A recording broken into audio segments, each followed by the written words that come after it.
La famille tant mieux par Enid Blyton. Voici la famille tant mieux. Papa, maman, Nicolas, Elisabeth et Marie-Jo. Toujours joyeux, toujours contents. Pas de maison à louer, tant mieux. Ils vivront dans une roulotte. N'est-ce pas merveilleux de s'en aller au hasard des routes, aujourd'hui ici, demain là, et d'ouvrir les yeux chaque matin devant un paysage nouveau? La famille tant mieux. Chapitre 1er. L'aventure est au tournant de la route. Quel bonheur! Papa, qui avait dû passer 2 longues années au Canada où le retenait son travail, papa est enfin de retour. Maman souriait toute la journée et les 3 enfants manifestaient bruyamment leur joie.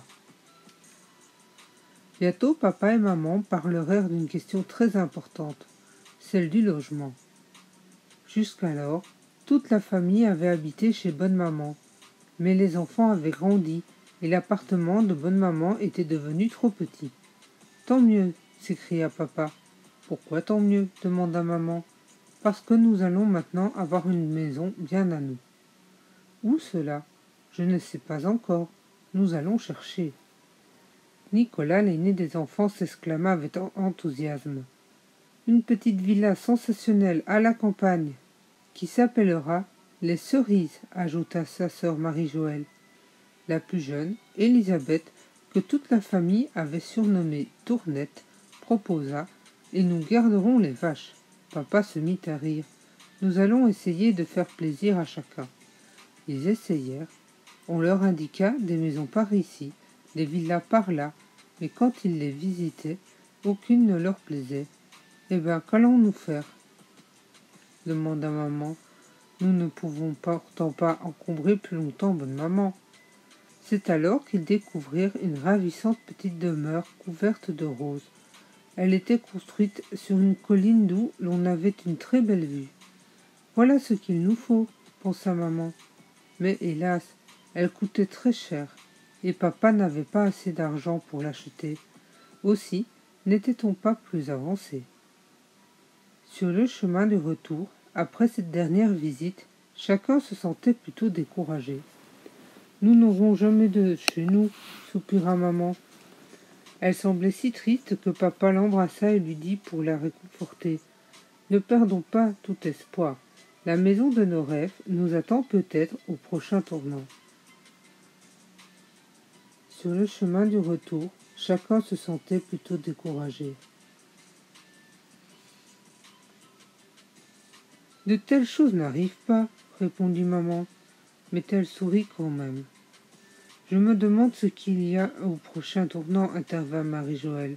« Avoue que ce serait si drôle si la prédiction de papa se réalisait. »« Nous le verrons bien en y arrivant, » dit Nicolas. Aussi, dès qu'ils furent arrivés au tournant, tous écarquillèrent les yeux. Déception, il n'y avait pas de maison du tout, seulement des prés, avec 2 vieilles roulottes abandonnées. « Elles sont vides, » constata Nicolas.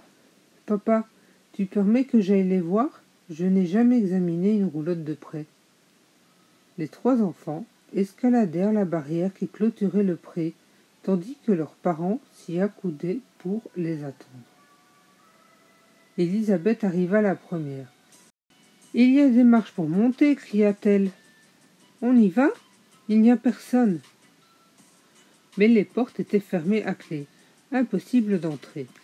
Ils grimpèrent sur une des roues et jetèrent un coup d'œil à travers la fenêtre. « C'est très grand, » remarqua Marie-Joëlle. « Regardez, il y a un poêle. La fumée doit sortir par l'espèce de petite cheminée, là-haut. Pouah ! Tout est affreusement sale. » Les enfants firent le tour des roulottes pour les inspecter. Elles avaient dû être très gaies avec leurs couleurs jaunes et bleues, mais maintenant, la peinture était passée et craquelée. Les brancards, qui avaient autrefois servi à atteler les chevaux, étaient inclinés sur le sol, visiblement inutilisés depuis longtemps. Elisabeth se tourna vers son frère et la voix pleine d'envie. « Comme je voudrais vivre là-dedans. Pense un peu, Nick. Quand nous serions fatigués d'un endroit, nous pourrions atteler les chevaux et aller ailleurs. Une maison à roulettes, renchérit Marie-Joëlle. Au fait, pourquoi ne pas y habiter, puisque nous n'avons rien d'autre? Allons vite demander à papa, s'écrièrent les trois enfants en se précipitant vers la barrière. Papa, papa, s'écrie Joël, écoute, si nous habitions une roulotte? Pourquoi pas? Crois-tu que celle-ci soit à vendre? Papa et maman se mirent à rire. Vivre dans une roulotte? Oh, non, ma chérie, ce n'est pas possible, répondit papa. Pourquoi? Demanda Elisabeth. Ce serait amusant. Nicolas suggéra soudain. Et si nous nous y installions juste pour l'été en attendant de trouver une maison? Ce serait un genre de vacances. Maman, tu as dit que tu aimerais en prendre des longues maintenant que papa est revenu. Eh ben, commencèrent papa et maman ensemble. Ils se regardèrent. Des vacances, en roulotte, juste le temps de trouver une maison, ce n'était pas une si mauvaise idée après tout. Un homme de grande taille s'avançait par le sentier. Papa s'adressa à lui. « Bonjour, monsieur. Pourriez-vous nous dire si ces roulottes sont à vendre ?»« Ma foi, oui. Elles m'appartiennent, je les ai achetées à des bohémiens l'année dernière. Si elles vous intéressent, vous pouvez les avoir à bon marché. » Aussitôt, chacun se sentit très excité. Les roulottes étaient à vendre et bon marché. « Papa, papa, achète-les » pensaient les enfants, les yeux brillants de convoitise. « Voyons, marchons un peu et parlons de tout ceci, dit papa. Il s'éloigna avec le fermier. Le croyez-vous, quand il revint, papa avait acheté les deux roulottes. Les enfants se jetèrent dans ses bras, et riant et criant à la fois. « Papa, elles sont vraiment à nous. Est-ce qu'on s'y installe tout de suite ?»« Attendez, répondit maman. Le 3e trimestre n'est pas encore terminé.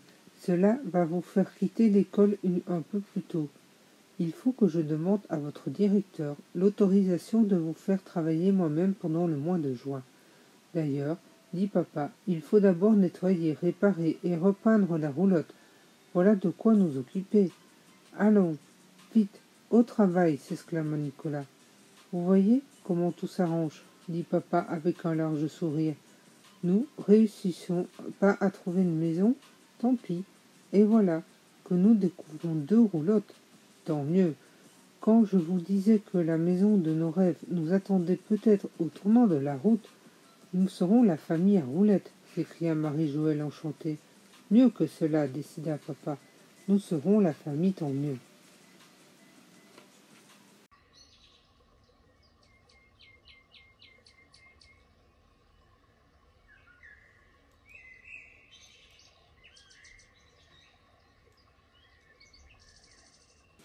Chapitre 2. Les 2 roulottes. Bonne maman leva les bras au ciel quand elle apprit que papa avait acheté 2 roulottes. « Mes pauvres enfants, dit-elle, à quoi pensez-vous? Ne faites pas une chose pareille. Vous savez bien que vous pouvez rester toujours avec moi. »« Non, chère bonne maman, répondit maman. Vous avez déjà suffisamment supporté nos 3 petits diables. Vous méritez bien d'avoir un peu de paix et de tranquillité. Nous serons très heureux dans nos roulottes. » Naturellement, bonne maman voulut les voir. Elle les trouva affreuses. « Vous allez vivre comme des bohémiens. Je ne peux pas me faire à cette idée. Viens voir à l'intérieur, dit Marie-Joëlle, glissant sa main dans celle de sa grand-mère. Papa avait les clés, maintenant aussi pouvait tout entrer. Bonne maman et Marie-Joëlle montèrent les marches pour atteindre la porte. Celle-ci était bizarre. Elle était en 2 morceaux et on pouvait l'ouvrir tout entière si on voulait, ou seulement la partie du haut, en laissant le bas fermé. « Tu ne penses pas que c'est une trouvaille ?» demanda Marie-Joëlle à bonne maman. « Aucune de tes portes n'ouvre comme ça. Maintenant, regarde, toute la place qu'il y a dedans, ce sera la roulotte des parents. » Bonne maman jeta les yeux autour d'elle. Elle vit une sorte de vaste pièce avec 2 fenêtres sur le devant et une plus grande de chaque côté. Dans un coin, un vieux poêle et, à côté, un évier très allumé et sale, avec des robinets. « Bonté divine !» s'écria bonne maman, « vous pouvez même avoir de l'eau courante. Je ne m'en serais pas douté. Et aussi faire de la cuisine. Eh bien, Ça pourrait être très amusant. Papa va faire installer 2 couchettes de ce côté, juste comme sur un bateau, expliqua Marie-Joëlle. La plus basse pourra être utilisée comme siège pendant la journée. L'autre sera rabattue comme le mur et ne servira que la nuit. Bonne maman commençait à être vivement intéressée. Cela pourrait devenir très joli, oui, très joli, dit-elle. Vous pouvez accrocher des placards au mur pour y ranger vos affaires, mettre de jolis rideaux aux fenêtres, et là, une table abattante qui reste fermée quand vous n'avez pas besoin. Et là, une table abattante qui reste fermée quand vous n'en avez pas besoin. Il faudrait aussi des descentes de lignes de couleur claire sur le sol, par-dessous du linéum bien épais pour préserver du froid et de l'humidité. Maman, qui arrivait à ce moment, remarqua: « Voilà de bien belles idées, mais tout cela me semble devoir coûter un tas d'argent. Je vous aiderai, dit bonne maman. Je n'aimais pas ce projet de roulotte. Pourtant, si vous vous entêtez, nous nous arrangerons pour que ce soit aussi réussi que possible. » Cette promesse ne fit que rendre l'affaire plus excitante encore, car bonne maman était toujours très généreuse lorsqu'il s'agissait d'aider. Elle emmena les enfants avec elle dans les magasins. Le choix fut difficile. Enfin, ils achetèrent 4 descentes de lit épais en nylon gris clair. Ils prirent du joli tissu fleuri à fond bleu pour les rideaux des enfants, grenat pour ceux des parents. Bonne maman ajouta de confortables édredons qu'elle recouvrirait de même tissu, et de moelleuses couvertures écossaises. « Je meurs d'envie d'étriner tout ça, » déclarait Nicolas en sautant sur un pied. « Je ne peux pas attendre 3 semaines, c'est trop long. » Certes, mais il y avait beaucoup à faire. 2 ouvriers arrivèrent pour les réparations. Ils remirent en place la cheminée d'une des roulottes, posèrent une nouvelle roue à l'autre. Puis, ils retirèrent les vieux poêles et remplacèrent quelques planches pourries du parquet. « Tout va bien maintenant, monsieur, dirent-ils à papa. Nous pouvons commencer le nettoyage et la peinture. » Quel travail pour décaper les roulottes! Il fallut tout frotter et brosser, depuis le toit jusqu'aux roues. Enfin, elle fut prête pour la peinture. « Quelle couleur prenons-nous » demanda papa. Chacun voulut donner son avis. « Rouge, vert. »« Non, fit Élisabeth. Bleu, jaune, noir et blanc. »« Horrible !» s'exclama Nicolas. « Maman, qu'est-ce que tu préfères, toi ?»« Eh bien, moi, je les vois crème, soulignés d'un peu de rouge très foncé, au toit par exemple. Qu'en pensez-vous ?» « Bravo !» s'écrièrent les enfants. « Crème et rouge. » Ce fut donc décidé. Les peintres firent des essais et laissèrent maman choisir les teintes. Puis, ils se mirent à l'ouvrage. Les roulottes devinrent de jolies crèmes pâles avec une étroite bordure rouge aux fenêtres et au toit. Elle adopta finalement ce même rouge sombre pour les cheminées, les roues et les brancards. « Les roulottes sont magnifiques. »« Magnifiques » riait Tournette.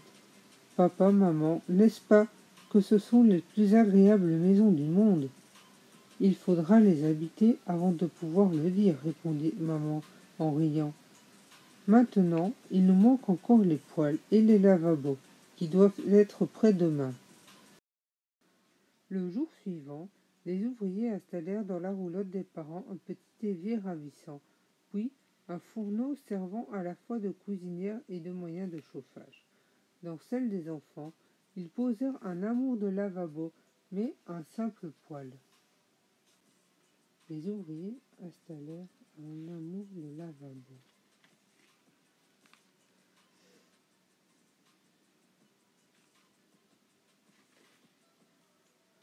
« Je voudrais faire de la cuisine, supplia Marie-Joëlle. Maman refusa. Elle seule préparerait les repas. Je pourrais au moins m'occuper du petit déjeuner et faire des gâteaux. Maman, je t'en prie, fais-nous un vrai fourneau. Tu dis toujours qu'il faut que j'apprenne à cuisiner. Oui, mais pas dans votre roulotte. Tu viendras m'aider dans la mienne, si tu veux. » Sur ces entrefaites, le menuisier arriva pour fixer les couchettes et la table. Ils apportaient également des placards très pratiques, peu profonds mais longs, qu'ils avaient fait juste aux dimensions des roulottes. Nicolas s'impatientait. Maintenant que tout est prêt, quand emménageons-nous? La semaine prochaine, répondit papa. Oh, c'est impossible, je ne pourrai jamais attendre jusque-là. Et pourtant, il le fallut bien.